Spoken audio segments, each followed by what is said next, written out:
Ramai yang takut nak pakai motor Aveta ni. Tapi korang silap. Aveta ni lah yang paling banyak spare part kau boleh dapat. Banyak kau boleh kacuk sebenarnya. Tak percaya? Aku tunjuk kau satu-satu. First aku nak check bahagian tayar depan. Brake dengan disc apa semualah kan. Main aku nak buat belah depan. Depan penuh dengan motor skuter customer hari ni. So kita terpaksa buat belakang. Ui sakit jap. Sakit jap.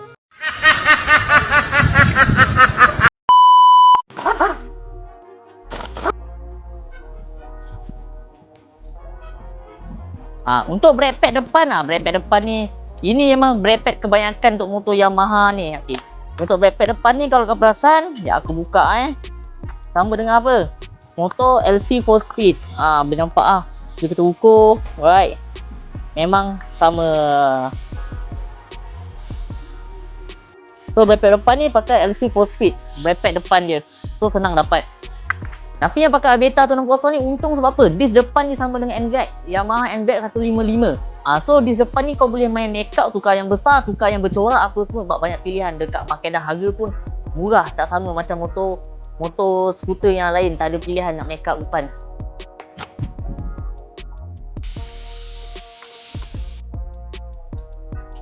Untuk absorber pula, part yang biasa orang selalu tukar kan. Absorber kau jangan risau. Absorber kau boleh pakai NVAC punya. NVAC punya kalau kau pakai Supremo nya lagi cun. Berapa dia boleh adjust lagi, tinggi rendah lagi. Screw yang dia bagi ni kan. So lagi cun. Absorber pun kau senang dapat. Harga pun tak mahal untuk motor ni. Untuk brake pad belakang pula, sekali tengok pun aku dah tahu dah. Brake pad belakang ni sama dengan apa? Motor S1M VM3i. Belakang juga. Tak percaya bila kita ukur ni S1M VM3i belakang Alright. And then kita letak memang sama sebiji pun. Memang sama sebiji. S1M VF3i belakang. But ini brake pad yang paling senang dapat kalau kau pergi mana-mana bengkel dah sekarang ni kan. Senang motor ni. Kali ni aku tunjuk korang pasal disc belakang. Disc belakang ni best. Part yang paling biasa rosak kan disc belakang. Okay. Disc belakang ni yang paling best ni kata apa? Ini bahagian disc yang paling senang rosak kat makan kau rasa disc belakang kan.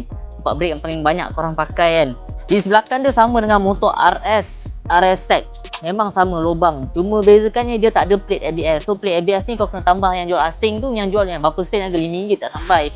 And then kau adjust dia punya tapak ABS ni keluar sikit. Ini in case emergency. Sebab kalau kau nak beli betul-betul ABS dia, yang disc yang ada ABS melekat dia tahan harga keras gak mahal gak lah. Biasa kalau motor macam ni kan.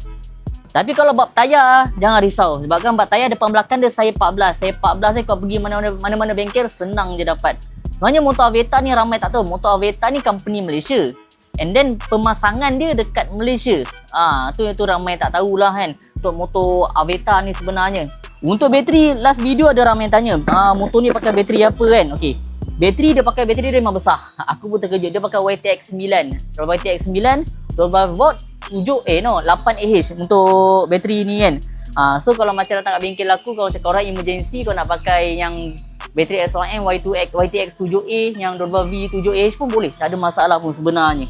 Jadi sebelum aku teruskan, jangan lupa kempen raya Dana Garage kita untuk tahun ni. Kita dah 15 hari dah jalan. So belanja minimum RM200 dekat Dana Garage, menang duit raya hingga RM50,000 untuk tahun ni punya kempen raya. So datang je mana-mana cawangan Dana Garage. Untuk plug dengan air filter pula lagi senang. Sebenarnya motor ni banyak datang kat bengkel aku dah. Sebab tu aku dah tak banyak kerja sangat nak godek-godek motor ni. Dah tahu sangat. Untuk plug jangan risau. Plug dia memang pakai plug kebanyakan macam Honda ADV 150 kan. Plug dia sama je. Yang jenis tirus panjang. So plug tak ada masalah, memang senang dapat. Kalau nak servis ke atau plug kong pun tak ada masalah. Sama dengan bahagian air filter. Tapi biasanya bahagian air filter ni diorang pakai, diorang tukar one set terus ADV punya. ADV 150 punya. Teruskan dengan air filter dengan box sekali. So lagi cantik, lagi senang. Kadang-kadang orang tukar jenis transparent kan. Yang pakai jenis nampak dalam, diorang pakai one set yang ADV punya terus. Senang, motor ni senang. Spare part pun senang, apa semua senang. Untuk bahagian luar. Sebab motor ni dah banyak masuk kat bengkel aku. So aku dah bosan nak sanitizer, dah tahu sangat dah sebenarnya. So itu settle untuk bahagian wheel interior, bahagian luar. Kalau tukar plug pun senang. Tukar plug sama macam motor NVAC. Sebiji kau buka kiri-kiri ni, tarik keluar, tukar plug dari sini. Dah settle masalah. So settle bahagian 2, and then kita nak pergi bahagian CVT. Bahagian CVT motor ni sama dengan motor apa pula aku nak tunjuk korang.